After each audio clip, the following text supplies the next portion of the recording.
ሰላም ጤና ይስጥልን እንደምን አላችሁ አድማጭ ተከታታዮቻችን ለዛሬ ያዝናቸው መረጃዎች ይዘን ቀርበናል። ከመረጃዎቹ ጋር ምግባሩ ከበደ ነኝ። በመካከለኛው ምስራቅ አሜሪካና እስራኤል የጀመሩት ጦርነት በበቃኝ ተጠናቋል። ሆነም ቀረም ጫወታው ግን በኢራን አሸናፊነት ተጠናቋል። ቴህራን እስከዛሬ ድረስ ያልተወራላትና በድብቅ የተያዘው አሜሪካኖች አዳፍነው ይዘው የቆዩትን እንንገራችሁ። ግዙፉን የወታደራዊ የባህር ኃይልና የውጊያ አውሮፕላኖች እንደልባቸው የሚያርፉበት የሚነሱበት የኒኩሌር ንጥረ ነገር ተሸካሚ ነው የተባለው ራዳሮችን የተሸከመው የአየር ራዳር የመርከብ ራዳሮችን በኢራን በተቃጣበት ጥቃት ጉዳት ደርሶበታል። አሜሪካ ጥቃት ከደረሰበት በኋላ ግን አሜሪካ ምንድን ነው ያለችው? በወቅቱ በኩሽናው ውስጥ በተነሳ የእሳት ቃጠሎ አብርሃም ሊንከን በተባለው ግዙፉ የአሜሪካ መርከብ ላይ ጥቃት ሳይደርስበት በውስጥ ችግር ምክንያት እሳት ቃጠሎ ተነስቶ ጉዳት ደርሶበታል ብለዋል። አሜሪካ ከዚህ ኋላ ነው ጦርነቱን ኢራን ላይ የሚደረገው ኃይለኛና ከባድ መሆኑን ገብቷቸው ጦርነቱን ለዘብ እያደረጉ የመጡት። ዶናልድ ትራምፕም በበኩላቸው በአሜሪካ አሸናፊነት ጦርነቱ ተጠናቋል ብለዋል። አሜሪካ እንዴት ይህንን ማለት ቴህራንን አትግጠሚ እየተባለች ገጥማ ጦርነቱን እንዴት አሸነፍኩ ልትል ቻለች? በርካታ የኢራን መርከቦችን በማውደሟ። ነገር ግን አንዱ አብርሃም ሊንከን ላይ የደረሰው ጉዳት በቂ ነው። ለማንኛውም ቀልድና ጨዋታ የታከለበት የአሜሪካ ሻጥር የሆርሙዝን ወሽመጥ ለማስከፈት ብቻ ፓኪስታን እንደ አማላጅነት አድርገው ፓኪስታን አማልዳቸዋለች። በዚህ ብሉ በዛ ብሉ ቢደበድቡ ኢራን ተቋማቷን ቢያወድሙ ፍንክች ማድረግ ያቃታቸው ዶናልድ ትራምፕ ያላቸው አማራጭ አንድና አንድ ብቻ ነበር። ጋዝ፣ ነዳጅ እንዳስፈላጊነቱ እንዲገባና በአሜሪካ ሕዝብ ተቃውሞ እንዳይነሳባቸው በነዳጅ ዋጋ ምክንያት ስልጣናቸውን የሚሸረሽሩ የሕዝብ ተቃዋሚዎች እየገጠማቸው በመምጣቱና እስራኤል ደግሞ ጸባጫሪዋን ያላካተተ የ2 ሳምንት የተኩስ አቁም ስምምነት ተደርጓል። የ2 ሳምንት የተኩስ አቁም ስምምነት እንደተደረገ ከኢራን ጋር ከስምምነት ላይ ደርሰዋል። ከአሜሪካው ፕሬዚዳንት ዶናልድ ትራምፕ ጋር ጫወታው የጦርነቷን ባለቤት ያላካተተ ስምምነት ምዕራባውያንን በተለይ የአይሁድ ሴራ ዓለምን የሚያጃጅል ሆኖ ተገኝተዋል። ለማንኛውም እስራኤል አልተካተተችም በጦርነቱ። ከ2 ሳምንት ኋላ ለሚውለውና በፓኪስታን ላይ የሚደረገው ስምምነት አሜሪካም ወደዛ ታመራለች ተብሏል። 182 ንጹሐን በሊባኖስ የተገደሉበት በመቶዎች የሚቆጠሩ ዜጎች የጥቃቱ ሰለባ ቁስለኛ የሆኑበት በሊባኖስ ላይ መጠነ ሰፊ ጥቃቶች አሁን ድረስ ቀጥለዋል።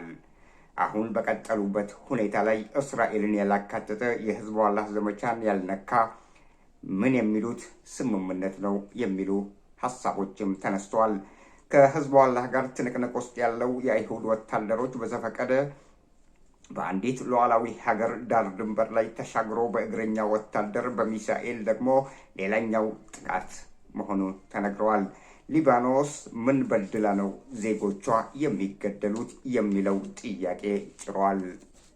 እስራኤል በሊባኖስ ላይ የምታደርጋቸውን የጸባጫሪነት ዳር ድንበር ተዳፍራ የምትገላቸው ንጹሐን ዓለም እየሰማ እያየ በሉዓላዊ ሀገር በሊባኖስ ላይ እየደረሰ ያለውን ግፍ የእስራኤልን ከመጠን በላይ ያለፈ የሰብአዊ ጥሰቶች፣ የአገር ዳር ድንበር መብት ጥሰቶች ንጹሐን ሊባኖስ ላይ እየተገደሉ እየታደኑም ይገኛሉ። ንጹሐን ሊባኖስ ላይ እየተገደሉ ያለው ሁኔታ እያለ የዓለማችን መሪዎች፣ የሰብአዊ መብት ተሟጋቾች፣ የዓለም አቀፍ የተባበሩት የዓለም መንግስታት ድርጅት እስራኤል እንዲህ አይነቱን የዓለም አቀፍ የጦር ወንጀሎችና ሌሎችንም ጥሰቶች፣ ወታደራዊ የሆኑ መብት ጥሰቶችን እየፈጸመች ሉዓላዊ ሀገር ላይ የምታደርጋቸውን በሙሉ ያላሳሰባቸው መሆኑ ከወዲሁ ልንነግራችሁ እንወዳለን። አሜሪካ ከነዚህ አካላት አንዷ ነች። ነገር ግን ማን ላይ ይከሰሳል? አሜሪካ ራሷ የዘመቻው አካል ሆና ሳለ ሽፍጥ የበዛበት ዘመቻ፣ ድርድሩም በተመሳሳይ በሽፍጥና በሴራ የተሞላ መሆኑን ከወዲሁ ልነግራችሁ እንወዳለን። ኢራንና አሜሪካ ድርድር ለማካሄድ በተኩስ አቁም ሳምንታት ውስጥ በፓኪስታን አደራዳሪነት ሁለቱም ኃይሎች ለማስማማት ከአሜሪካ የተወከሉት ምክትል ፕሬዚዳንት ጄዲ ቫንስ እና ልዑካቸው ስቲቭ ዊትኮፍ እንዲሁም ጀርድ ኩሽነር ወደ ኢስላማባድ ፓኪስታን ያቀናሉ ተብሎም ይጠበቃል። የፊታችን ቅዳሜ ወደ ፓኪስታን በማምራት ድርድሩን ያካሄዳሉ ተብሎም ይጠበቃል። አሜሪካ 15 አስገዳጅ ነጥቦችን ከኢራን ጋር ስምምነት ለማድረግ ከዚህ ቀደም አቅርባ ነበር። ታዲያ ኢራን ውድቅ አድርገዋለች። ኢራን በበኩሏ ደግሞ 5 አሜሪካ መቀበል ያልቻለችውን ነጥቦች ቅድመ ሁኔታ ብላ ያስቀመጠቻቸው ነበሩ። አሜሪካም አልቀበልም ብላለች። ታዲያ ቅድመ ሁኔታዎቹ ሁለቱም ኃይላት አንዱ ሳይቀበል ከስምምነት ሊደርሱ በምን አይነት ሁኔታ ይቻላቸዋል የሚለውን አብረን ለወደፊት የምናየው ነገር ይሆናል። ነገር ግን ስምምነቱ በፓኪስታን ላይ እንደሚደረግ ከወዲሁ ተነግሯል። የአሜሪካው ፕሬዝዳንት የገቡበት ወጥመድ እጅግ የተወሳሰበና ከዚህ ቀደም በስልጣናቸው ዘመን ያላዩት አበሳ አይተዋል። በእስራኤል ገፋፊነት የማይወጡት ዕዳ ውስጥ ተዘፍቀዋል። ድርድሩ ግዴታ ሆኖባቸው እንጂ እንደ ዓላማቸው ከሆነማ ሁለቱ አሜሪካና እስራኤል ቴህራንን አሽመድምደው ለእስራኤልና ለአሜሪካ የምትመች መንግስት መዋቅር በማቋቋም አዲስ መንግስት ለመመስረት ነበር ዓላማውና ሐሳባቸው። ነገር ግን እንዴት ተደርጎ የገጠሙት ከማን ጋር ነውና? የአውሮፓ ሀገሮች የኔቶ አባል ሀገራት ከማን ጋር ነው ጦርነቱን የምታደርጉት ሲሉ ጠይቋቸዋል። በወቅቱ ከቴህራን አይነቷ ሀያልና የመጠቀች የጦር ስልት ያላት እንዲሁም በቴክኖሎጂ የመጠቀች ሀገር ጋር የታሰቡ ዘመቻዎች እጅግ ፈታኝ፣ መጠነ ሰፊ ውድመቶችን የሚያስከትሉ፣ ጥንቃቄ የሚያሻቸው፣ ያለ ዕቅድ እንደማይሆን በተጠናና በምክክር የሚደረግ ጦርነት መሆኑን ነግሯቸዋል። አለበለዚያ ግን ከባድ ዋጋና መስዋዕት ሊያስከፍል የሚችል መሆኑን ዶናልድ ትራምፕ ቅድመ ጦርነቱ አስጠንቅቋቸው ነበር። ታዲያ ዶናልድ ትራምፕ ጭንቅላታቸው በአይሁዳውያን መሪ በመበረዙ ምክንያት ነው። ዶናልድ ትራምፕ የኔቶ አባል ሀገሮችን ምክር አዘል ማስጠንቀቂያዎችን ወደ ጎን ጥለው የኔቶ አባል ሀገራቱን በመንቀፍ ወደ ጦርነቱ ተቀላቀሉ። ስፔን፣ ፈረንሳይ፣ ጀርመን፣ እንግሊዝ፣ ጣሊያን በሙሉ የአውሮፓ ሀገሮች የትራምፕን አካሄድ አደገኛነት አስጠንቅቀዋል። የአውሮፓ ሀገራት መካከል እነዚህ ተጠቃሾች ናቸው። እነዚህ ደግሞ የኔቶ አባል ሀገሮች ናቸው። ዶናልድ በተደጋጋሚ እነዚህን ሀገሮች ነው ድረሱልን፣ ሆርሙዝን አብረን እናስከፍት ሲሉና ሲወተውቱ ደብዳቤ ጭምር የሰደዱላቸው። ነገር ግን እነዚህ ሀገሮች ያሉት ምንድን ነው? ከማን ጋር ነው ጦርነቱን የምትገጥሙት? ኢራን ከሆነች ኢራን በመካከለኛው ምስራቅ ብቻ ሳይሆን በዓለማችን የመጠቀችና በዓለማችን ካሉ ሀገሮች የተሻለ ደረጃ ላይ የምትገኝ እና በወታደራዊ ዝግጅቷና በወታደራዊ መሳሪያዎች አቅም ያጎለበተች ሀገር ናት። አይትቻልም፣ እዚህ ላይ ይቆም ብለው አስጠንቀቋቸው። ዶናልድ ትራምፕ ግን ያለ ዕቅድና ያለ ፕሮግራም ያለ ፕላን ወደ ጦርነቱ አምርተዋል። የአውሮፓ ሀገራቱን እውሮች ናቸው ብለው በነቀፌታ መልክ ሰድቧቸዋል። ከነሱ በላይ አዋቂው ደግሞ ማነው አሉ? የእስራኤሉ ጠቅላይ ሚኒስቴር ቤንያሚን ኔታንያሁ ናቸው አሉ። አዋቂው እነዚህ ምን ያውቃሉ ብለው ተችቷቸዋል። ታዲያ ዘመቻው ተጀመረ። አሁንም ቢሆን ሸፍጥ የበዛበት የ2 ሳምንት የተኩስ አቁም ስምምነት እንዴት ሊደረግ ነው? ከኢራን ጋር መግጠም ማለት እብደት ነው ብለው የአውሮፓ ሀገሮች በተደጋጋሚ ለዶናልድ ትራምፕ ሲያስጠነቅቋቸው፣ በስተመጨረሻ ግን የገባቸው ኢራንን ደብድበው ተቋማትን አፍርሰው ምንም ነገር ፍንክች ማድረግ ሲያቅታቸው ወደኋላ ተመልሰው በተባለው መሰረት ወደ ስምምነትና ወደ ድርድር ለመሄድ ተገደዋል። በእርግጠኝነት አሜሪካ ሀያል ነች የምትለዋን የኢራን ስልጣኔና የምጥቀት ደረጃ እስካሁን በምንም የማይገናኝ መሆኑን የዓለም ሀገራት መሪዎች አድናቆት ባይሰጧትም ለቴህራን ኃይለኝነቷን ግን እየመሰከሩ ይገኛሉ። ኢራን ትዕቢት የሌለባት ታጋሽ አገር መሆኗ ደግሞ ለየት ያደርጋታል። በሁሉም መንገድ ብትታይ ቴህራን ከአሜሪካና ከሌሎች የአውሮፓ ሀገሮች ከእስራኤል ጭምር የተሻለና የበለጠ የምጥቀት ደረጃ ላይ የምትገኝ መሆኗ ከወዲሁ ልነግራችሁ እንወዳለን። ለአሜሪካ ብቻ ሳይሆን ለዓለም አስፈሪ መሆኗ በርካቶች መስክረውላታል። ቴህራን በአንድ ወቅት ቴህራን በ5000 ኪሎ ሜትር ገደማ ላይ ቆሞ የነበረ አንድ ንብረትነቱ የእንግሊዝ የሆነ መርከብ ላይ ከሩቅ የተስወነጨፉ ሚሳኤሎች መርከቢቱ ላይ ጥቃት ሊፈጽሙ እንደተቃጡና በአጋጣሚ ሆኖ ግን ለትንሽ ማለፋቸው የአሜሪካ እንዲሁም የእንግሊዝ ወታደራዊ ኃይል አባላትን እጅግ በጣም የከበዳቸውና እጅግ በጣም ፈታኝ የሆነ ሁኔታ እንደገጠማቸው ተናግረዋል።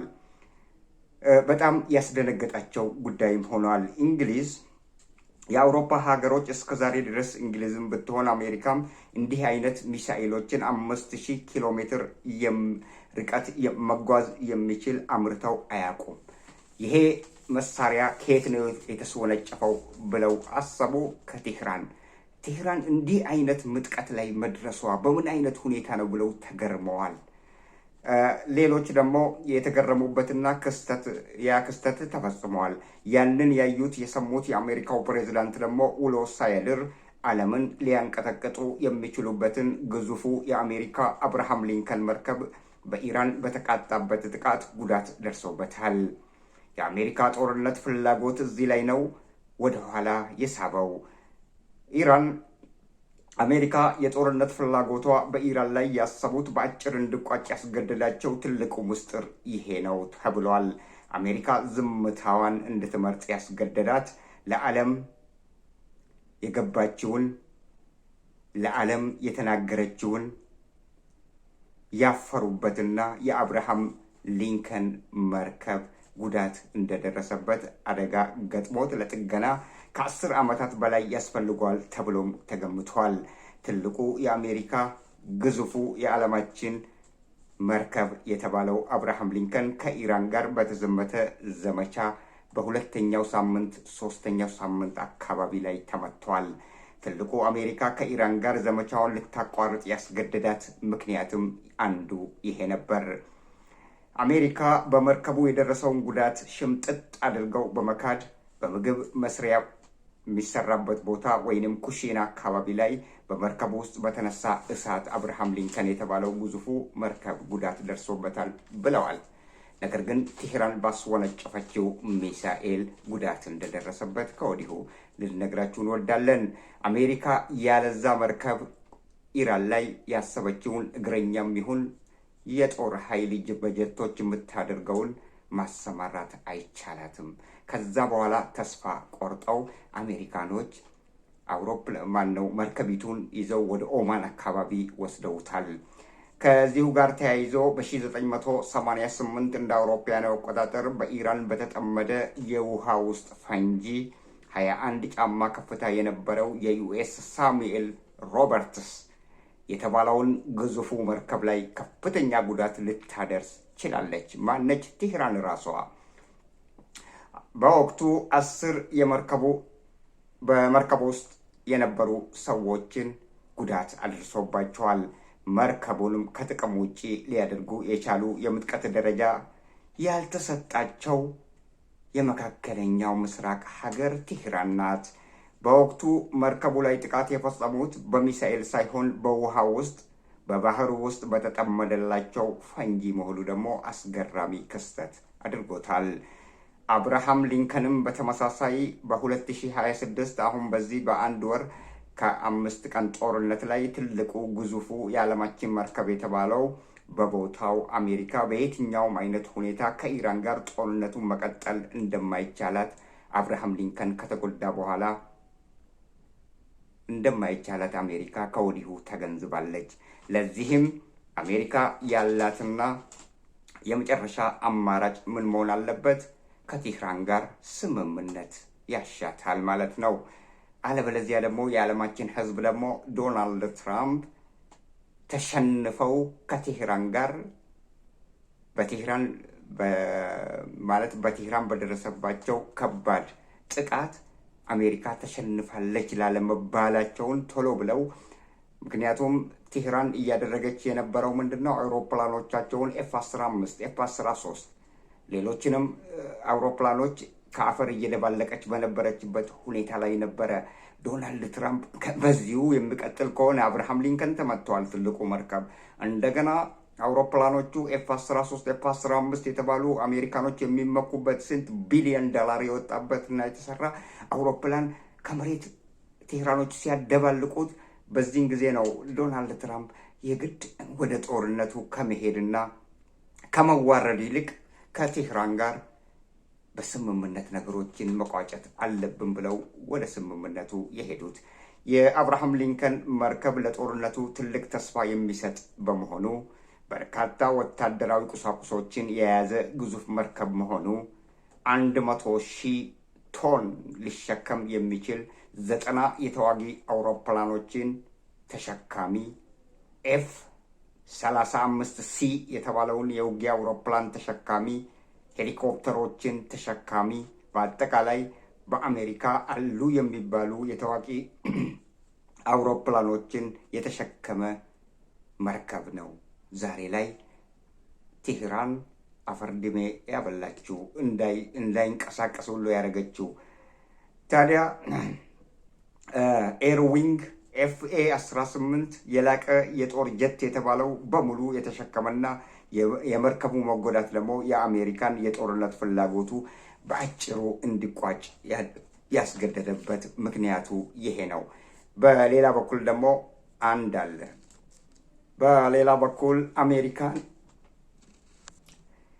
በሌላ በኩል አሜሪካን ያስፈራት አሜሪካ እንደ ሁቲ የምትፈራው የላትም። እስራኤልም ብትሆን ሁቲን በጣም ትፈራዋል። ከህዝቦላህ ይልቅ ሁቲዎችን ይፈራሉ። አሜሪካም እስራኤልም። ሁቲ ከዚህ ቀደም ሁቲን እናጠፋለን ብለው $5 ቢሊዮን ወጪ አድርገዋል ዶናልድ ትራምፕ። ምክትል ፕሬዚዳንታቸው ጄድ ኩሽነር በወቅቱ ምናሉ? ከቴህራን ጋር የሚደረገው ከሁቲ ጋር የሚደረገው አደገኛ ነው፣ ወደዛ እንዳትሄዱ ብለው አስጠንቅቋቸው ነበር። አይ ምንም አያመጡም ብለው ሄደው ሁቲንም ማጥፋት አልቻሉም። ሁቲ እንደልባቸው መርከባቸውን የአሜሪካን መርከብና የአውሮፓዎችን መርከብ እዛ ላይ ያንገላቱና ቁም ስቃያቸውን የሚያሳዩ እነሱ በአሸባሪነት የፈረጁት ቡድን ነው። ይሄ ቡድን ደግሞ ከቴህራን ጋር ያለው ግንኙነት በቴህራን ይደገፋል። ስለዚህ ሁቲዎች አለን ሲሉና በስተመጨረሻ አካባቢ የሁቲ ሚሊሻ አልሞትኩም ብሎ ወደ እስራኤል ከተሞች መድፍና ሚሳኤሎችን ሲተኩስ በእስራኤል ከተሞች ላይ ጉዳት ሲያደርስ ወዲያውኑ አሜሪካ የነበራትን የጥቃት ዘመቻ እንድትቀንስ አስገድዷታል። ሁቲ ለአሜሪካ ጉሮሮ ላይ የመቆም ችሎታና ብልሃት ሁሉ አለው። ሁቲ በአሜሪካ ጉሮሮ ላይ መቆም የሚችል መርከቦቻቸውን እንደፈለገ ማገት፣ ማቆም፣ ማውደም የሚችል ኃይል ነው። አሜሪካ ግን ዛሬ ላይ ሁቲ ብቅ በማለቱ ብቻ ጦርነቱን ቶሎ ብላ እንዲቋጭ ያስገደዳት ሁለተኛው ምክንያት ይሄ ነው። ውድ አድማጭ ተከታታዮቻችን፣ ምክንያቱም ጦርነቱን የሚቀጥሉ ከሆነ የሁቲ አደገኛነት በአካባቢው ሆርሙዝንም ቢሆን አብረን እንዘጋዋለን ብለዋል ሁቲዎች። እንደገና ባብ አል-መንዴብ የተባለውን ወሽመጥ ዘግተዋል።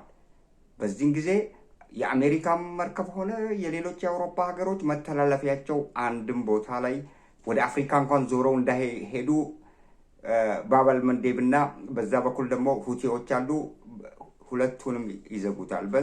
በዛ ምክንያት አሜሪካ የግድ ምን ማድረግ አለባት? ከቴህራን ጋር ወደ ጦርነት አይኗን በጨው አጥባ መጓዝ ሳይሆን ማቆም ግዴታዋ ሆነና አቆመችው እና በእንደዚህ አይነት ሁኔታ ነው ጦርነቱ ሊቋጭ የቻለው። አሜሪካ ግን በአንድ በኩል እኔ አሸናፊ ነኝ እያለች ነው። አሸናፊነቷ ምን ላይ ነው ለሚለው በርካታ የቴህራን መርከቦችን አውድመናል። ከመርከቦች ውጭ ደግሞ የሚሳኤል ማምረቻ ኩባንያዎችን አውድመናል እና ሚሳኤላቸውንም አውድመናል፣ የአየር ኃይሉን አውድመናል ብለው ተናግረዋል። አሜሪካ ፕሬዚዳንት ዶናልድ ትራምፕ አሸናፊ ነን ብለው አውጀዋል። 5000 የሚደርሱ ኢላማዎች ላይ ጥቃት ማድረስ ችለናል ሲሉ ነው የተናገሩት። የኢራንን የባህር ኃይል በማውደም ሚሳኤል ማምረቻን በማውደም ሌሎች የዓለማችን የፖለቲካ ተንታኞች ደግሞ ኢራን አሸናፊ መሆኗን ተናግረዋል። ዶናልድ ትራምፕ እቅዳቸው የነበረው መንግስት ግልበጣ ነበረና መንግስት መቀየር ነበረና አልተሳካም፣ ወይንም ሊያሳኩ አልቻሉም። የተነሱለትን ዓላማ ሊያሳኩ ባለመቻላቸው ዶናልድ ትራምፕ ተሸናፊ ናቸው ነው የሚሉት የፖለቲካ ተንታኞች። የኑክሌር ንጥረ ነገሮችን ደግሞ ከኢራን እጅ ተቀብለው በእጃቸው አስገብተው ቴህራንን ማሽመድመድና መንግስት መቀየር ነበር። ይህንንም ማድረግ አልተቻለም። ከባድ ነች ቴህራን፣ ከባድ ነች። ያም ከቶ አልተቻለም። የኢራን ኃይለኝነት፣ የምጥቀት ደረጃዋ፣ የሚሳኤል አመራረቷ፣ ሚሳኤሎች እኮ ራዳሮችን እየጣሱ እየበጣጠሱ የሚሄዱ ሚሳኤሎች ናቸው። በዓለማችን ላይ እንደዚህ አይነት ምጥቀት ያለው ሀገር አሜሪካን ብትሆን እንደዚህ ራዳሮችን እየጣሰ ጥቃት የሚያደርስ ሚሳኤል አሜሪካ እንኳን የላትም። ራዳሮቹ አሜሪካ ከ15 ቢሊዮን ዶላር በላይ አውጥተው ኑክሌር ተሸካሚ የሆነውን ራዳር የማይጥስ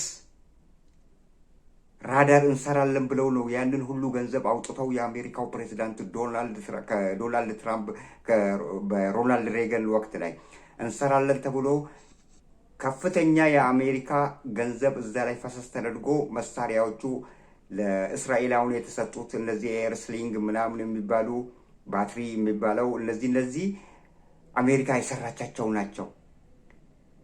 የኑክሌር ተሸካሚ ሚሳኤሎችን ሊያከሽፉ ይችላሉ ተብሎ የተሰሩ ናቸው። ነገር ግን ቴህራን የሰራቻቸው እያንዳንዱ ሚሳኤል የእስራኤልን ከተሞች እያለፈና ኤርስሊንግ የተባለውን ኤርድሮም የተባለውን ሁሉን እያለፈና ጥቃቱ ከባድ የሆኑ ጥቃቶችን በመካከለኛው ምስራቅ ያሉ ሀገሮችን ሁሉ እያተረማመሰ የነበረበት ሁኔታ ነው። ምጥቀቷ በጣም ከፍተኛ ደረጃ ላይ ደርሷል። ዓለም ግን ተኝቷል።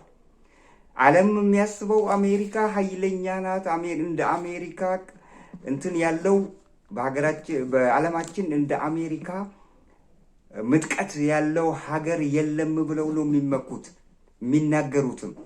አሜሪካ ግን ምጥቀቷን ዜሮ ያደረገው የቴህራን የምጥቀት ደረጃ ነው። በሌላ በኩል ደግሞ አሜሪካ ቴህራን የሰራቻቸውን እነዛ አሞራ የሚመስሉትን የድሮኖች እነዚህ ሄደው የሚያጠቁትን የተዋጊ ጀቶችን አሜሪካ በዛው ልክ ተመሳሳዩን ሰራች። የቴህራኑን አይነት ከቴህራን ኮርጃ ማለት ነው። እንደዚህ አይነት ምጥቀት ደረጃ ላይ የደረሰች በቅናት መንፈስ ማነው ቤንያሚን ኔታንያሁ እነሱ ላይ ለመዝመት ምጥቀታቸው አስፈርቷቸዋል። ቤንያሚን ኔታንያሁ በጣም የፈሩትና የሰጉት ምጥቀታቸው ነው። አሁን ደግሞ በሊባኖስ ላይ እየተደረገ ያለው ጦርነት ነው። በሊባኖስ ላይ እየተደረገ ያለው ጦርነት ሊባኖስን ከተማውን በሙሉ እያወደሙ ይገኛሉ። በሊባኖስ የሚገኘው የሁቲ አማጺ ሚሊሻ ነው። የማን ነው? የህዝቡላህ ሚሊሻ ነው።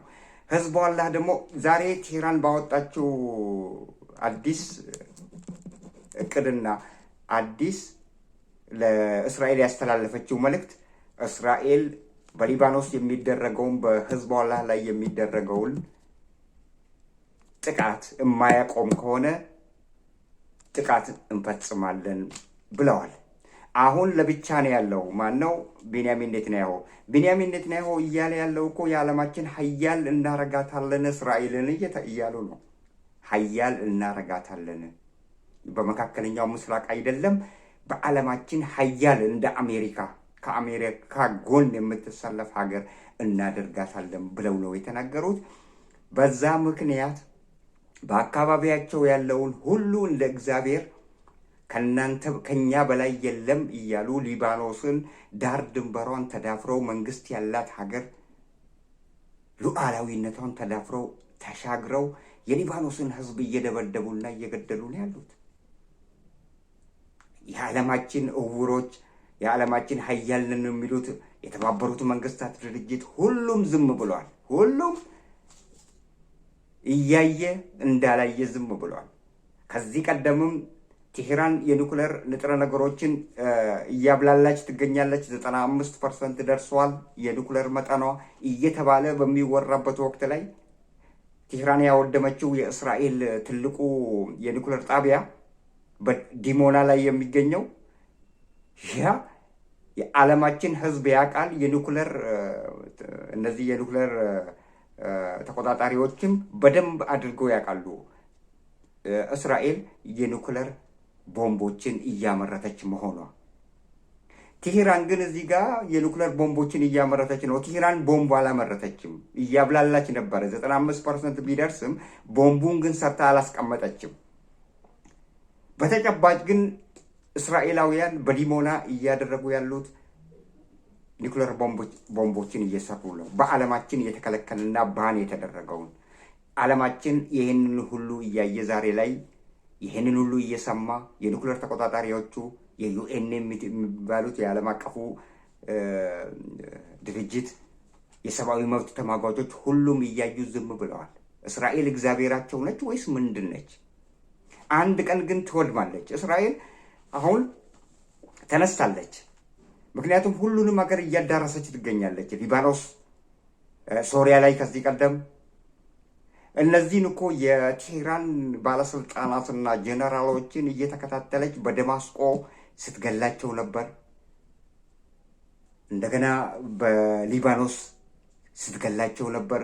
ዱካቸውን እየተከታተለች ያንን ሁሉ ስታደርግ የሰው ድንበር ላይ ገብታ በአውሮፕላን ስትገልና ስታጠፋ 3 ጋዜጠኞችን ሊባኖስ ላይ ስትገድል ዶክተሮችን፣ የነርሶችን፣ በሽተኞችን በአንድነት ሲፈጁ የዓለማችን እውሮች ምንም ያላሏቸው እስራኤል የመጨረሻዋ ደረጃ ላይ ግን አሁን መድረሱ የሚያሳይ ሁኔታዎች አሁን እየተስተዋሉ ነው። ምክንያቱም እስራኤል በሊባኖስ ላይ የጀመረችው በዚህ በኩል አሜሪካና ቴህራን ጦርነቱን አቁመዋል ለስምምነት። አሁን ቅዳሜ ዕለት የአሜሪካ ልዑኮች ወደ እስላማባድ ይጓዛሉ። እስላማባድ ላይ ይነጋገራሉ። በእርቅ ይፈታል። የሁለቱ ተኩስ አቁሙ የተደረገው ለዚህ ነው። እስራኤልን ግን የትንኮሳዋን አባት የትንኮሳዋን እናት እዛ አግልለዋታል። እዛው ጣጣዋን ትጨርስ ተብሏል። ስለዚህ እስራኤልን ያላካተተ ስምምነት ስለሆነ ቴህራን ደግሞ በእስራኤል ላይ ከእንግዲህ የፈለገችውን ሚሳኤልም ሆነ የፈለገችውን ጥቃት ማድረስ ትችላለች። ምክንያቱም በእስራኤልና በቴህራን መካከል የተደረገ አንድም ስምምነት የለም። ለዚህ ነው ቴህራኖች እያስጠነቀቁ የሚገኙት። በሊባኖስ ላይ የምታደርጉትን ጦርነቶች አቁሙ፣ የማታቆሙ ከሆነ የሚከተላችሁን ጠብቁ። አንድም ኃይል ደፍሮ የእስራኤልን ከተሞች ሃይፋና ቴልአቪቭን፣ ዲሞና ትልቁ የኒኩሌር ጣቢያን የደበደበ የለም። ምክንያቱም ኃይለኛ የሆነ ከ35 በላይ የአየር መቃወሚያዎች አሉ እዛ አካባቢ። ሃይፋ በጣም በርካታ የአየር መቃወሚያዎች የሚገኙበት በእስራኤል ከተሞች ውስጥ አንዷ ሃይፋ ነች። ሃይፋ ምክንያቱም የኒውክሌር ጣቢያ ያለበት ቦታ ነው፣ ትልቁ በድብቅ እየተሰራበት ያለው። ከዚህ ቀደም የዓለማችን የኒውክሌር ተቆጣጣሪዎች ሄደው አይተው ጎብኝተው አውቀዋል ኒውክሌር ቦምብ እስራኤል እየሰራች መሆኗን። ነገር ግን ለምርምርና ለእውቀት ነው እየተመራመረች ነው ብለው ነው ዓለማችንን ሲያሞኙና እንትን ሲሉ ለዓለማችን የተናገሩት። ስለዚህ ዛሬ እስራኤል የገባችበት ወጥመድ ውስጥ ገብታለች። አሁን ሊባኖስን እዛ እየተደበድባለች። ሊባኖስ አካባቢ ላይ የምታደርገውን ዘመቻ የማታውቀውም ከሆነ ቴህራን ብቻ አይደለችም። ሁቲዎች ደግሞ ሌላ ሚሳኤሎችን ያስቆነጭፉና በሰሜናዊ አካባቢ ላይ በሚገኘው አስፋን እንትን አካባቢ ላይ ያስወነጭፉና በርካታ ጉዳቶችን ሊያደርሱባት ይችላሉ። ቴህራን ደግሞ እያስጠነቀቀች ትገኛለች። ውድ አድማጭ ተከታታዮቻችን በእንደዚህ አይነት ሁኔታ ነው ያለው። ለማንኛውም በአሜሪካና በእስራኤል የተጀመረው ዘመቻ የተጠናቀቀው በኢራን አሸናፊነት ነው። በኢራን አሸናፊነት መሆኑን አንደኛው አብርሃም ሊንከን የተባለው ትልቁ መርከብ ከዚህ ቀደም ያልተደፈረው የተመታውና ጥቃት የደረሰበት በቴህራን ጥቃት ነው። አንድ ያ መርከብ ብቻ እነዛን 500 ነው 5000 ኢላማ አድርገን ደበደብን የሚሉትን ያንን ሁሉ በእጥፍ የሚበልጠው የአሜሪካ አብርሃም ሊንከን የተባለው አውሮፕላን ነው። ያ ብቻ ራሱ በቂ ነው። እነ ኤፍ13 ኤፍ15 ተደብድበው ወይ ደግሞ በተቃጣባቸው ከመሬት ወደ ሰማይ በተተኮሰባቸው ሚሳኤል ማረፉና መሽመድመዱ አይደለም። ሁለቱ እንደዛ 2 4 8 አካባቢ ናቸው። ተዋቸው። ያ አብርሃም ሊንከን ላይ የደረሰው ጉዳት ብቻ ራሱ በቂ ነው። አሜሪካን ያስደነገጣት ትልቁ የአብርሃም ሊንከን የተባለው አዋጊ ነው እኮ። አብርሃም ሊንከን ማለት መርከቦች ይነሳሉ፣ መርከቦች ያርፉበታል፣ ራዳር አለው፣ የባህር ኃይል አለው። ሁሉንም እኮ በአጠቃላይ አንድ ሀገር ማለት ይቻላል። ግዝፍናው በጣም ግዙፍ ነው። ያንን ጥቃት ሰንዝረው አፍንጫ መጀመሪያ እኮ ያመጡት የቴህራን አፍንጫ ስር አምጥተው ነው አብርሃም ሊንከንን ያስቀመጡት። ምን ያህል ተማምነው ነው የቴህራንን ምጥቀት ደረጃ ያልተገነዘቡ አሜሪካኖች አምጥተው በቴህራን አፍንጫ ስር ነው ያስቀመጡት። እዛ ሆርሙዝ አካባቢ ነው፣ ከሆርሙዝ ትንሽ ራቅ ብለው። ከዛ በኋላ ቴህራን ባስወነጨፈችው ሚሳኤል ጉዳት ሲደርስበት ከኩሽና በተነሳ ቃጠሎ ነው፣ እሳት ደርሶበት ነው፣ ጥገና ያስፈልገዋል ተብሎ የትና የት ኪሎ ሜትር ነው ይዘውት ሄዱት። ከዛ በኋላ ወደ ኦማን መልሰውታል። እዛ አካባቢ ላይ ጥገና ሲያደርጉለት ነበር። ሙሉ ጥገና አልተደረገለትም። አሁንም 10 ዓመት ይፈጃል። ስንት ትሪሊየን ዶላር የወጣበት ነው። እነዛ ደግሞ በእሱ ላይ የሚያርፉትና ጥቃት የሚያደርሱት አውሮፕላኖቹ ታዲያ እያንዳንዱ ከ15 ቢሊየን ዶላር ናቸው እያንዳንዳቸው አውሮፕላኖቹ። እንግዲህ የዓለማችን ገንዘብ ዛሬ ወጥቶ እንትን ብል ያንን አንድ መርከብ ዋጋ መክፈል የማይችልበት ያን ያህል የተጋነነና ትልቅ መርከብ ነው እና መርከቡን ቴህራን አውድመዋለች ማለት መታዋለች፣ ጥቃት አድርሳበታለች። ከዛ በኋላ አሜሪካ ተስፋ ቆርጣለች። በሌላ በኩል ደግሞ መጨረሻ ላይ ጦርነቱ እንዲቆም እንትን ያሉት እነዚህ በመካከለኛው ምስራቅ የሚገኙ እነ ኦማን፣ ኩዌት፣ ኢራቅ፣ ሳውዲ አረቢያ እነዚህ ሀገሮች በእኛ ውስጥ አልፋችሁ ቴህራንን የምትወጉ ከሆነ አሁን ራሱ እያስፈራራችን ያው እያወደመችን ነው የምትገኘው። ከቀጠላችሁ በዚህ እናንተ ትሄዳላችሁ። ጦሱ ለኛ ነው። ቴህራን አትለቀንም። ቴህራንን እንደ ንጉስ ነው የሚፈሩት። እንደ ንጉስ ምጥቀቷን ያውቃሉ ጎረቤቶቿ። አንዳቸውም ቴህራን በሰነዘረችውና ባስወነጨፈችው ሚሳኤል ምላሽ የሰጠ ሀገር አለ? እስቲ ያምጡ። ይፈራሉ። ምክንያቱም ያኔ ከኢራቅ ጋር በተደረገው በ1980 አካባቢ ላይ ከኢራቅ ጋር በተደረገው ጦርነት ኢራቅን እኮ ነው ድምጥማጧን ነው ያጠፋችው። ኢራቅን 8 ዓመት ነው የተዋጉት። ስለዚህ ምጥቀቷንና የወታደራዊ ብቃቷን በደንብ አድርገው ስለሚያውቁ ዛሬ ላይ ማድረግ ያለባቸው ምንድነው? አሜሪካን መከልከል አለባቸው። ስለዚህ አሜሪካ ላይ ግፊት ሲያደርጉ ነበር። እነ ኦማን፣ እነ ጆርዳን፣ እነ ኩዌት፣ እነ ኢራቅ ላይ ስንት የአሜሪካ አውሮፕላኖች ተዋጊ ጀቶች ተመትተዋል? 3 ድንበራቸው አካባቢ ላይ 6 አብርሃም ሊንከንን ጨምሮ ይሄን ሁሉ ጉዳት ስታደርስ ነበር። ስለዚህ ቴህራን አደገኛ ነች። እናንተ ትሄዳላችሁ ደብድባችሁ፣ ወይ ትታረቃላችሁ፣ ወይ ደግሞ ጸባችሁ እንዳለ ሆኖ ትለያያላችሁ። ጦርነቱን ታቆሙና ከዛ በኋላ ያለው እንትን ለእኛ አስፈሪ ነው። እኛ በምንም አይነት ሁኔታ እሷን አንችላትም። የበቀል ጥቃቶቿ ከባድ ናቸው። ከእሷ ጋር ነገር አንፈልግም ብለው ነው ዝም ያሉት። አንዳቸውም የበቀል ሚሳይሎችን ወይ ደግሞ የበቀል እርምጃዎችን ሳውዲ አረቢያም ትሁን ኢራቅም ትሁን ኩዌትም ትሁን ኦማንም ትሁን አንዳቸውም ዩናይትድ አረብ ኤምሬትም ትሁን አንዳቸውም ወደ ቴህራን ሚሳኤል አላስወነጨፉም። ቢያስወነጭፉ ጦርነቱ የአሜሪካና የእስራኤል መሆኑ ይቀርና የሁለቱ ጎረቤት ሀገሮች ጦርነቱ ይሆናል። ቴህራን አትለቃቸውም። አንዳቸውም ምላሽ አልሰጡም። ለምንድን ነው ምላሽ ያልሰጡት? ሌላ ሀገር ቢሆን ያቺ ሀገር ለምሳሌ ሊቢያ ብትሆን ወይ ደግሞ የሁቲዎች የሚኖሩበት የመን አካባቢ የሚገኝ ሀገር ቢሆን አንዳቸውም ዝም አይሉም። ሳውዲ አረቢያ ራሱ አፈርድ ቤት አባላታለች። ምክንያቱም ትደበድባታለች ሁቲዎች የሚኖሩበትን የመን።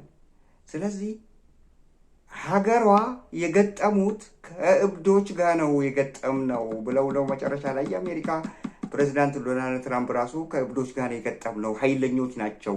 አንድ የአሜሪካ ኤፍቢአይ ዋና ኃላፊ በዚህ ጉዳይ ላይ አንድ ነገር ተናግረዋል። እንዲህ አልመሰለኝም፣ በጣም ከባድ ሀገር ነች ቴህራን ማለት ብለው ነው የተናገረው ቃል በቃል። በጣም ከባድ እኔ አይቼ አላቅም። አሜሪካ ምጥቀትም አላት የሚባለውን 0 ደረጃ ላይ ያድርሰዋለች እና በጣም ከባድ ነች። ዶናልድ ትራምፕ የገጠማችሁት በጣም ከባድ ከሆነ ሀገር ጋር ነው፣ ጦርነቱ መቆም አለበት ብለው ነው የተናገሩት።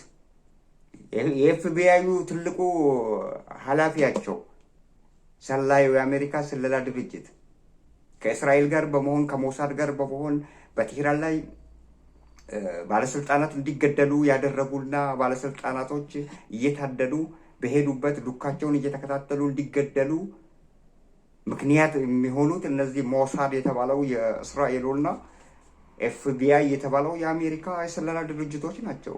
የዛ ኃላፊ ነው እንግዲህ ዛሬ የገጠማችሁት ከእብዶች ጋር ነው፣ አቁሙ፣ በጣም የምጥቀት ደረጃቸው ኃይለኛ ነው። ስለዚህ ጦርነቱ መቆም አለበት፣ አታድርጉ፣ ውድመቱ ይበልጣል፣ አሜሪካ ላይ የሚደርሰው ጉዳት ይበልጣል። የአሜሪካን ወታደር እኮ ገሎ አንድም አያውቅም በጦርነት እንደዚህ በጨበጣ እንደዚህ በፊት ለፊት በኢራቅ ወቅት ለራሱ 2 ወታደሮች ናቸው እንደዚህ ነው የሞቱባቸው። አሁን እኮ በኢራቅ ላይ የሞቱት በሳውዲ አረቢያ የሚገኙት አንዳቸውም አልተነገሩም። ወደ 8፣ 9፣ 10 አካባቢ ብለው ነው እንትን ያሉት። ከ20 በላይ ተገሎባቸዋል። የአሜሪካ ተቋማት እንዳሉ ወድመዋል። በሳውዲ አረቢያ የሚገኘው፣ በኩዌት የሚገኘው፣ በኢራቅ የሚገኘው፣ በጆርዳን የሚገኘው መርከቦቻቸው የሚጭኑት ነዳጅ የሚጭንባቸው ቦታ ራሱ እያነጣጠሩ ቴህራኖች አውድመውታል። ስለዚህ ቴህራን ይህንን ሁሉ ነው ዛሬ ላይ በመካከለኛው ምስራቅ የሚገኙትን የአሜሪካ ይዞታዎችና ከአሜሪካ ጋር ጥቅም አላቸው የሚባሉ ይሄ ትልቁ ገበያ አማዞን የሚባለውን ሁሉ መጥተዋል። ከአሜሪካ ጋር ግንኙነት አለው የተባለውን ሁሉ አውድመውታል። ከማን ጋር ነው ታዲያ አሁን ከቴህራን ጋር በሰላማዊ መንገድ እልባት የማይሰጡት ከሆነና ከቀጠሉ ያልቅላቸዋል። አሜሪካ እኮ መጨረሻ ማለች ቴህራን እኮ መጨረሻ ላይ ያለችው አንድ ቃል አለ። ቴህራን እያንዳንዱን የአሜሪካ ቤተሰብ የሚያንኳኳ ነው ጠብቁ። ዋዳዝት ሚን ምንድን ነው ማለት? እያንዳንዱን የአሜሪካ ቤት ማለት የእያንዳንዱ መኖሪያ ቤት የሚያንኳኳ ኃይለኛ የሆነ ክስተት ይከሰታል ብላ ነው መጨረሻ ላይ የተናገረችው። ታረገዋለችም። ገንዘቡ አላት፣ ምጥቀቱ አላት። ግን እሷ ውስጥ ለውስጥ የራሷን ስራ ብቻ እየሰራች ነበረ። ዛሬ እንደዚህ ተጋላጭ የሆነችበትና ይህን ያህል ራሱ እንድትገረፍና እንድትመታ ያስደረጋት ትኩረቷ ሚሳኤሎችን ማምረት እና በኒኩለር በራሷ ዙሪያ በቃ ከእንግዲህ አንድ ነገር በዓለማችን ላይ አንድ ነገር ቢነሳ ራሳቸውን የሚከላከሉበትን ነገር ነው የሰሩት። ግን አንድ የጎደላቸው ነገር አለ። ራዳር የተባለውን ነገር ላይ ትኩረት አድርገው ራዳሮችን አልሰሩም። እንደገና ደግሞ ይህ ክፍተት የነበረውን የኢንተርኔት ሾልኮ የሚወጡ መረጃዎቻቸው እነዚህ እንትኖቻቸው እንዲገደሉ የተደረገበት መሪዎቹ እነ አያቶላ አሊ ካሚኒ እነ ጀነራል ቃሲም ሱሌይማኒ እንዲገደሉ በር የከፈተላቸው የኔትወርካቸው ደካማነት ነው። ኔትወርክ ሴኩሪቲያቸው ዜሮ በመሆኑ ነው። ያንን የኔትወርክ ሴኩሪቲያቸውን ቢያጠነክሩ ኖሮ ፋናቸውን እየተከታተሉ እነዛን ጀነራሎች አይገሉባቸውም ነበር። ወደ 20 ጀነራሎች ናቸው በዚህ ጦርነት አሁን የተገደሉት። አያቶላ አሊ ካሚኒን ጨምሮ ከፍተኛ የኢራን አመራሮች የተገደሉት 20 ናቸው። ይሄን ሁሉ የምታደርገው ግን እስራኤል ነች። በስተመጨረሻ ላይ አሜሪካ እኮ ግራ ቢገባት ነው ወደ ድልድይ መደብደብ ላይ ትኩረት ያደረገችው መጨረሻ ላይ።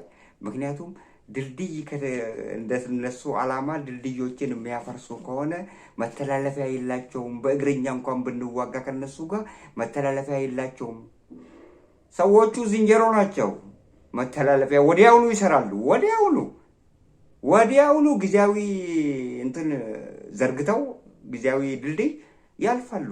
ምንም ችግር የለባቸውም። ነገር ግን እነሱ እንደዚህ ብለው አስበዋል። ውድ አድማጭ ተከታታዮቻችን፣ ለማንኛውም ጦርነቱ የተገባደደውና ያበቃው በቴህራን የምጥቀት ደረጃና በሳል አእምሮ የተጠቀመችበት ሁኔታ ላይ በመመርኮዝ ነው።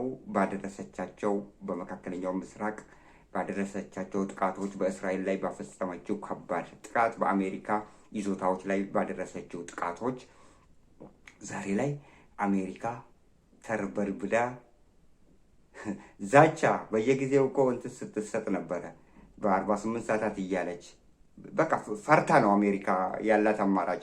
ዶናልድ ትራምፕ ደግሞ የአሜሪካ ሕዝብም እየጮኸበት ነው። በአንድ በኩል ነዳጅ አስወደደብን የእብድ እያሉ ወደ ሌላ እንትን ደረጃ ሲመጡ ዶናልድ ትራምፕ ያለው አማራጭ ግፊቶች በርትተውበታል።